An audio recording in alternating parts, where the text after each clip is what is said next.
اچھا، قرآن مجید کی قراتیں 7 قراتیں ہیں، 10 بھی ہیں اور جب بعض 14 بھی ہیں، تو مختلف انداز سے قرآن مجید پڑھا جاتا ہے، تو وہ ایک الگ علم ہے، وہ ان کے لیے ضروری ہے اس کو سمجھنا جو مختلف قراتوں میں سیکھنا چاہتے ہیں، تو علم قرات ایک مکمل علم ہے۔ اب آتے ہیں جی قرآن مجید کی حفاظت کی تاریخ حفاظت قرآن۔ قرآن کریم چونکہ ایک ہی دفعہ نازل نہیں ہوا، تھوڑا تھوڑا کر کے مختلف حالات کے وقت نازل ہوتا رہا، اس لیے حضور پاک صلی اللہ علیہ وسلم کے مبارک زمانے میں یہ ممکن ہی نہیں تھا کہ اسے شروع سے ہی کتابی شکل میں محفوظ کر لیا جاتا۔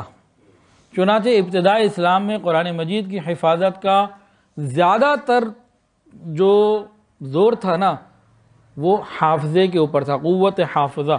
اور اس زمانے کی قوت حافظہ میرے اور آپ کی قوت حافظہ سے کوئی تعلق نہیں رکھتی۔ وہاں ایک عام دیہاتی کو اپنا حسب نسب، اپنی بیوی کا، اپنے دادا کا، ادھر سے رشتہ داروں کا، پورے خاندانوں کا حسب نسب یاد ہوتا تھا، اپنے جانوروں کے بھی سینکڑوں سال کے حسب نسب ایک آدمی کو یاد ہوتے تھے۔ تو ان کا جو قوت حافظہ تھا، ہم اس کو اپنے سے نہیں، وہ ایک فوٹوگرافک میموری ہوتی تھی، وہ معاملہ کچھ اور تھا، تو اکثر تو یہ رکھا گیا۔ لیکن ساتھ ہی ساتھ شروع میں کیا ہوتا، جب حضور صلی اللہ علیہ وسلم، حضور پاک صلی اللہ علیہ وسلم پر وحی نازل ہوتی تو آپ ساتھ ساتھ پڑھتے رہتے تاکہ یاد ہو جائے، جلدی جلدی پڑھتے، جلدی، کیونکہ ادھر نازل ہو رہی ہے، ادھر پڑھنا ہے، اسے یاد بھی رکھنا ہے، لوگوں کو بھی بتانا ہے۔ اللہ تعالیٰ نے سورہ قیامہ میں آپ کو تسلی دی، آپ سنیں، آپ کے قلب کو یاد کرانا، اندر محفوظ کرنا میرا کام۔ اس کے بعد حضور پاک صلی اللہ علیہ وسلم نے جب وحی کا نزول ہوتا تو ساتھ دہراتے نہیں تھے۔ خیر، اس کے بعد نبی کریم صلی اللہ علیہ وسلم جب وحی کا نزول ہو چکا ہوتا تو آپ جو ہے نا پھر صحابہ کرام کو بلاتے اور لکھواتے، اور مختلف طریقے سے آپ اس کا سلسلہ کرتے۔ حضور پاک صلی اللہ علیہ وسلم کو جب اللہ نے کہہ دیا کہ آپ کے دل میں ہم نے اسے محفوظ رکھنا ہے، اب کسی قسم کے زیر زبر کی یا بھول چوک کی تو گنجائش تھا ہی نہیں، وہ تو معاملہ ہی ختم تھا۔ لیکن پھر بھی آقا نامدار حضرت محمد مصطفیٰ صلی اللہ علیہ وسلم ہر سال رمضان میں حضرت جبرائیل علیہ السلام کے ساتھ دور کیا کرتے تھے، اور آخری سال میں 2 مرتبہ دور کیا۔ پھر حضور صلی اللہ علیہ وسلم صحابہ کو قرآن مجید کے معنی ہی کی تعلیم نہیں دیتے تھے بلکہ الفاظ بھی یاد کراتے تھے۔ صحابہ کرام کو قرآن سیکھنے کا اور یاد رکھنے کا اتنا شوق ہوتا تھا، ہر صحابی دوسرے سے آگے بڑھنے کی کوشش کیا کرتے، حتیٰ کہ بعض عورتوں نے اپنا حق مہر ہی یہی رکھا کہ بھئی مجھے قرآن کی تعلیم دے دو۔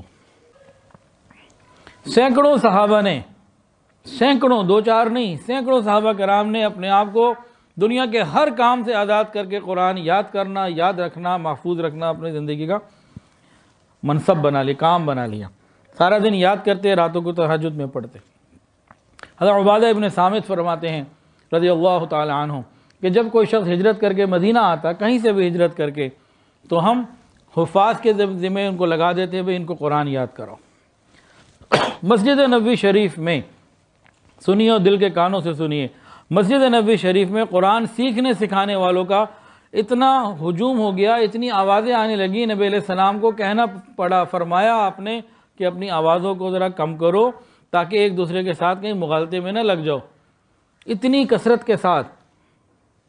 تو مسجدیں صرف نماز کے لیے نہیں ہیں، مسجدوں میں تعلیم اور تعلم سب کچھ ہونا چاہیے، سیکھنا سکھانا۔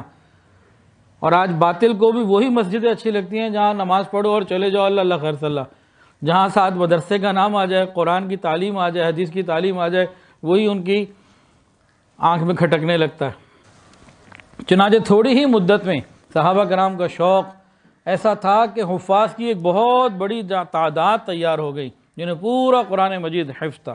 چند صحابہ کے نام میں لوں برکت کے لیے، خلفائے راشدین، ان کے علاوہ حضرت طلحہ، حضرت سعد، حضرت عبداللہ ابن مسعود، حضرت حذیفہ ابن یمان، حضرت سالم مولا ابی حذیفہ، حضرت ابو ہریرہ، حضرت عبداللہ ابن عمر، حضرت عبداللہ ابن عباس، حضرت عمر ابن عاص، حضرت عبداللہ ابن عمر، اور حضرت معاویہ، حضرت عبداللہ بن زبیر، حضرت عبداللہ بن صائب، حضرت، یہ تو مردوں میں تھے رضی اللہ تعالی علیہم اجمعین۔ اس کے علاوہ عورتوں میں بھی جو حافظات تھیں، حضرت عائشہ صدیقہ رضی اللہ تعالیٰ عنہ، حضرت حفصہ اور ام سلمہ رضی اللہ تعالیٰ عنہما، اور بھی تھیں لیکن یہ چند کے نام لے لیے برکت کے لیے۔ تو مردوں نے ہی نہیں قرآن حفظ کیا، عورتوں نے بھی کیا۔ بہرحال ابتدائی اسلام میں زیادہ تر معاملہ یہ تھا، حفظ قرآن کے لیے قرآن مجید کو محفوظ رکھنے کے لیے انسان اپنے ذہانت اور اپنے محافظے کے اوپر ہی سلسلہ تھا۔ لیکن اس کے ساتھ ساتھ حضور پاک صلی اللہ علیہ وسلم نے کتابت لکھوانا اپنی زندگی میں شروع کروا دیا تھا، مکمل اور بالکل ڈے ون سے سمجھ لیجئے آپ، بالکل ابتدائی اسلام سے، کوئی مدینہ جانے کی بات نہیں ہے۔ آپ لوگوں نے ایک واقعہ سنا ہوگا حضرت عمر فاروق رضی اللہ تعالیٰ عنہ کے ایمان لانے کا، سنا ہے جی کسی نے؟ وہ کدھر گئے تھے پہلے؟ وہ تو تلوار لے کے نکلے تھے نا، تو پہلے کن کے گھر میں گئے تھے؟ اپنی بہن کے گھر گئے تھے، تو وہاں کیا تھا؟